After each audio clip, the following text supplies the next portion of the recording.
I think it's time that I spilled the beans on a secret experiment that I've been running for the past few months. Hey, there you go, folks. It is late summer, and therefore time to start clearing out the garden. I've already cleared a few beds, and my plan is to load them up with either my favorite cover crop, the world's best cover crop in my opinion, at least for our context, which is buckwheat, or putting some late season greens in them. I haven't figured out what greens I'm gonna put in. Thinking things like maybe mustard greens or spinach. I haven't decided yet, but within the next week or two, we'll get some greens in some of these pots. Man, look at that beautiful composted soil. I'm proud of this stuff. It's looking great. Look at that stuff, guys. You ever found yourself excited by soil? I am. Let's see, buckwheat there, buckwheat there. Let's save these for maybe some fall greens.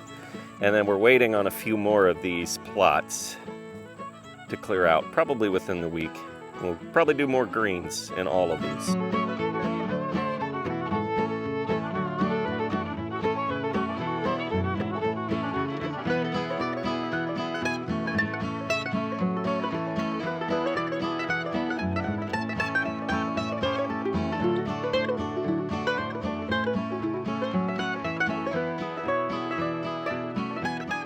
You might remember I threw some buckwheat in the ground a couple weeks ago, and this is what buckwheat looks like after a few weeks. You can see that these have already gone to seed. You can see the seeds coming in over here. Most people will pull these cover crops before they go to seed, but I don't care. I'm gonna let these go to seed. If these raise up more buckwheat in the meantime, I'm okay with that. The reason why I'm okay with that is that buckwheat is so simple to pull out of the ground. It's not like Bermuda grass where you have to struggle with it. You can just yank the stalks out. It's so easy. So if we get another generation of buckwheat going in this potato patch, I'm cool with it. Now that the summer planting season is wrapping up and there's just a few things left in the ground, I think it's time that I spilled the beans on a secret experiment that I've been running for the past few months with my sweet potatoes. What's my sweet potato secret? Well, other than at the very beginning of the season, I basically left these guys alone. I barely touched them. I can count on one hand the amount of times that I've watered them or weeded them. And honestly, I probably didn't need to water or weed them, except for at the very beginning, at all. These guys aren't ready for harvesting yet. Probably give them another few weeks. There's signs that you can look for to let you know when they're ready to harvest. I'll talk about that when I do harvest them. But you can take a look at these and see that they're flourishing. They're doing great. And that's been our experience every year on the homestead. These things have always outperformed for us year after year. So a couple months back, I became really interested in a permaculture concept known as STUN.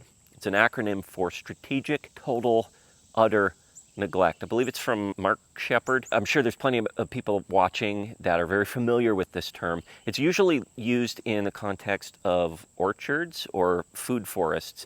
And long story short, to boil the whole concept down, it's throwing a bunch of fruit trees in the ground when they're young, when they're saplings, putting them in close together so they can kind of compete with each other, and basically just leaving them alone. That's the neglect part of the acronym. Whichever ones survive or whichever ones thrive in your environment, those are the ones you want to keep, cultivate, and grow out. The particular reason I became interested in it was because I was doing research on figs. As you guys know, I started this little fig sapling here last year, and then it died, at least I thought it did, and I was just about ready to pull it a few months ago when all of a sudden this shoot kind of came up and it started thriving. It started doing really well. And so I was doing research, and that's when I came across this concept of strategic total utter neglect. Now, this is definitely an oversimplification of the STUN concept, and there's things I'm papering over and there's things I'm missing, but the basic idea stuck in my head. Is there a way that I can find out what grows best on my homestead to the point where I can basically leave it alone if need be, and then cultivate those things? And it quickly became apparent to me that it's not just about fruit trees anymore. It's about plants that I grow in the garden and even animals. I noticed that there are certain breeds or certain types of chickens that we have that have never gotten attacked by predators,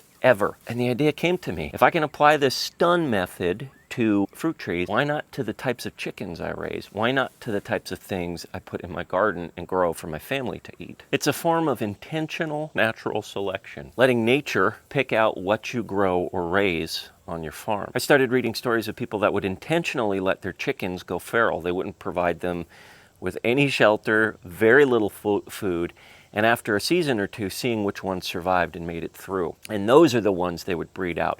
Now, I would never do something like that with chickens, but it really got me to thinking. That brings me back to the sweet potatoes. I've talked about them year after year on my channel of how well they grow and how I had half a mind to just leave them alone, let them do their thing, and see how they performed. Well, that's exactly what I did this year. At the beginning of the season, I watered these sweet potatoes in this bed just a few times when they were slips. But then after that, I let them go.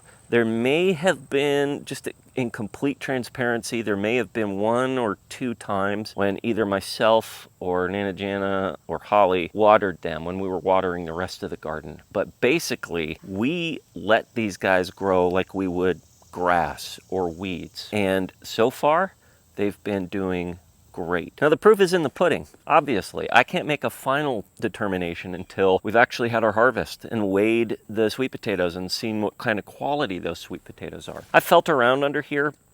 Most of the sweet potatoes are still underground, which is normal. And it seems like we're going to be getting just as big of a harvest as we always have. And that's from essentially neglecting these guys. So a light bulb went off on my head. What are the plants, at least in my garden, that I can just throw in the ground and they'll grow themselves? They'll essentially be like weeds. Wouldn't it be incredible if I had a garden that consisted mostly of plants that I didn't need to do much for? They essentially grew themselves and they thrive in our particular ground, our particular soil. And I've already got a list of some plants that are great contenders for that. The first one, obviously, is sweet potatoes. I don't need to do much.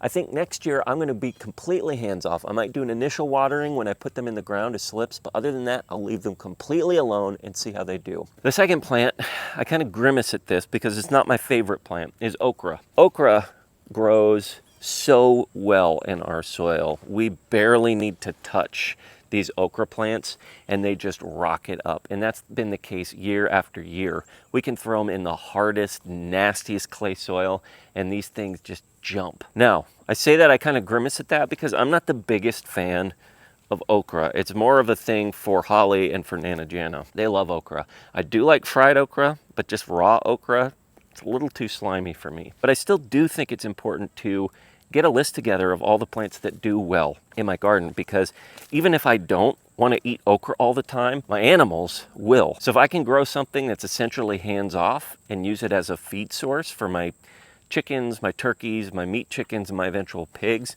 all the better. What's another edible item that grows like a weed on my property? I think you know where I'm going, guys. I'm going to the berry, because berries grow so well on our property. We actually have, I haven't talked about it in a few years, but we actually have wild strawberries that just grow on our front pasture. They're not that tasty, but that just goes to show us that berries do thrive in our particular soil, our particular environment. As you know, you can probably watch last week's video. We have the berry, which has just been taken over by wild blackberries. Now, I used the push-along brush hog to clean this area out. We still haven't decided what we're going to do exactly with this berry area, but one of the things we know we want to do is cultivate this thornless blackberry, which, as you can see, is doing wonderfully, and get it to send out some runners like it's doing here, and hopefully have thornless blackberries take over this area. Suffice it to say, we have berries all over our property, and we want more. Those are the 3 edible plants I have at the top of my stun list: sweet potatoes, okra, berries. Obviously, I want that list to get bigger, so I'm going to keep doing research and keep doing experiments to see what kind of plants do great here. Doesn't mean I'm going to give up on the ones that I have to cultivate and take care of and handhold and weed and water all the time, but I'm going to focus my attention on finding more of these plants. I can just let Mother Nature do most of the work. I want to look more into more root vegetables, because you can do a lot with root vegetables. They're good survival crops. So that's going to be my focus next growing season. But those 3 are the main edible ones. Now, of course, there's a million non-edible plants that I don't need to handhold. Grass, trees. I don't water the grass. I don't water the trees, and they do just fine. But there are some beneficial ones that I also want to keep an eye on. Speaking of buckwheat, that's an example of a non-edible plant that I use as a cover crop. Now, you're probably watching this and saying, of course you can eat buckwheat. You can mill it up and turn it into buckwheat flour. We don't plan on doing that. We don't have a mill. Maybe one day that'd be a cool thing, but we use buckwheat purely for non-edible reasons as a cover crop. But buckwheat grows great. I barely need to touch it. And it sprouts up, it blows up very quickly. Comfrey is another one of those things. We put comfrey in the ground and it takes off.